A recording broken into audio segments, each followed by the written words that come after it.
studying the skeleton of the head and neck region, it is forming the basis to understand this region in a better way.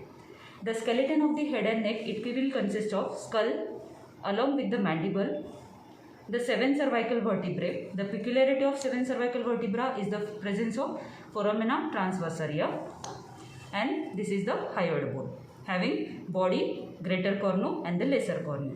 So this forms the skeleton of the head, neck and face region. The skeleton of the head, it is called as the skull. The skull, it is divided broadly into two parts, cranial skeleton and the facial skeleton. Cranial skeleton, it is also called as the cranium or the neurocranium. It will consisting of the upper dome shaped part of a skull. It is called as skull cap, calvary of a skull or a brain box.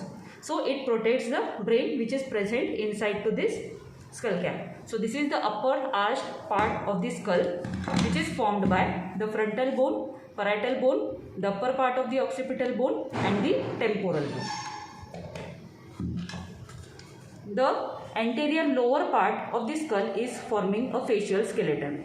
So facial skeleton, it is also called as the viscerocranium. So upper one is the neurocranium and the lower part it is called as the viscerocranium, which includes the lower anterior part of the skull along with this mandible. So the bones present in the cranial skeleton and the facial skeleton, these are 28 bones in total. The cranial skeleton, it is having few bones which are paired one and few bones which are unpaired one.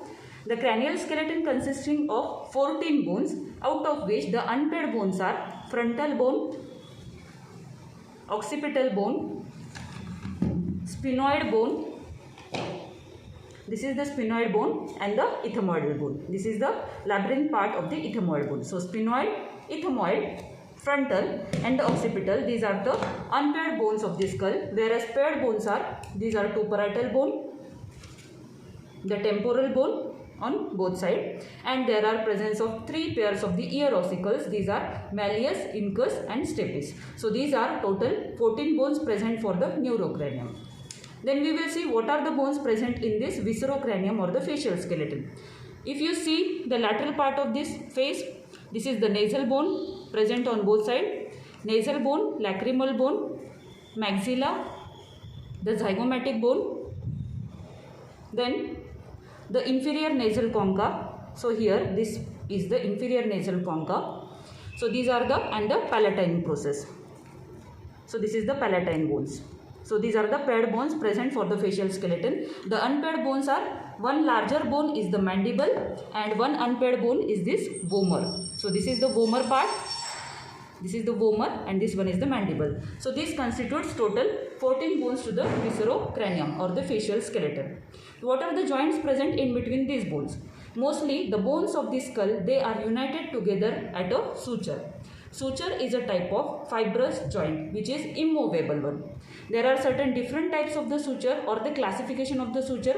The plain suture is the suture present between the two nasal bone. This is the internasal suture, example of plain suture. Example of the serrate suture is this sagittal suture which is present between the two parietal bone. Example of the denticulate suture is this lambdoidal suture which is present between the parietal and the occipital bone. So it is the example of the denticulate suture. And the squamous suture, it is present between the parietal bone and the temporal bone. So it is a squamous type of a suture. Then this is the sutural classification of a joint, and then the joint which is the mobile one, this is the temporomandibular joint which is formed between the articular fossa and the head of the mandible. So this is the mobile temporomandibular joint present in the skull. So this is the largest mobile joint. It is a type of condylar type of a synovial joint. Then the joint present between the malleus, incus and the stapes, these are again the synovial type of a joint.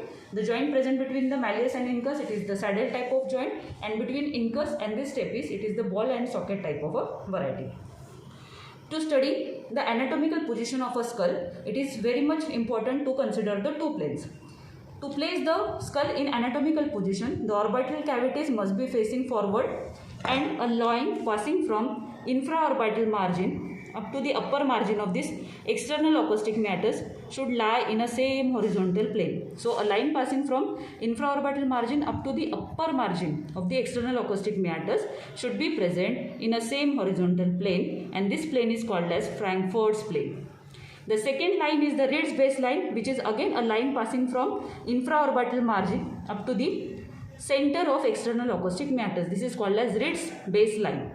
So these are the two planes to consider the skull in anatomical position. Then to study the skull as a whole, there are certain views. If you view the skull from the superior side, this view is called as norma verticalis. Anterior view of the skull is called as norma frontalis. The lateral view is called as norma lateralis. The posterior view is called as norma occipitalis. And the basal view is called as norma basalis. So this is the study of a skull externally. Whereas to study the skull internally, we are again divided into two parts. To study the interior of the skull cap. So this is the interior of the skull cap. Here you are going to see numerous impressions and the interior of the skull base. There are certain general points about the skull which you should know. That is, the skull cap, it ossifies in membrane, whereas the base of the skull, it ossifies in a cartilage. So ossification in membrane is a one-step process, whereas ossification in cartilage, it is a two-step process.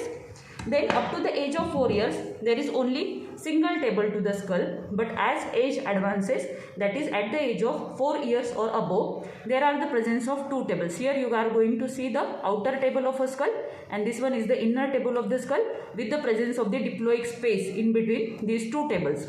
And this diploic space is consisting of the red bone marrow, which helps in the formation of the RBCs, WBCs and the platelet. Various diploic veins are also seen. These are the frontal diploic vein.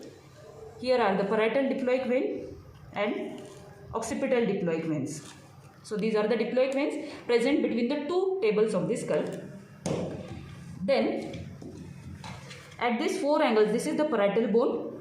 At the 4 angles of this parietal bone, there are the presence of membranous gaps in the fetal skull, and they are called as the fontanelle. So this is the fetal skull. This is the one membranous gap which is present at the antero-superior angle of the parietal bone. This helps in the overlapping of the bones during vaginal delivery and also allows the bone to increase in the size as the age advances. So at the 4 angles, there are the presence of membranous gaps in the fetal skull, which is called as fontanelles. Then this skull, it also consisting of certain air cells in it. The examples of these cells, pneumatic bones, they are the frontal bone and the maxillary bone. The skull is having numerous foramina for the passage of the emissary veins. The emissary veins, these are the veins which connect extracranial veins with the intracranial veins to equalize the intracranial pressure. So these are the certain points about the skull. Introduction of the skull.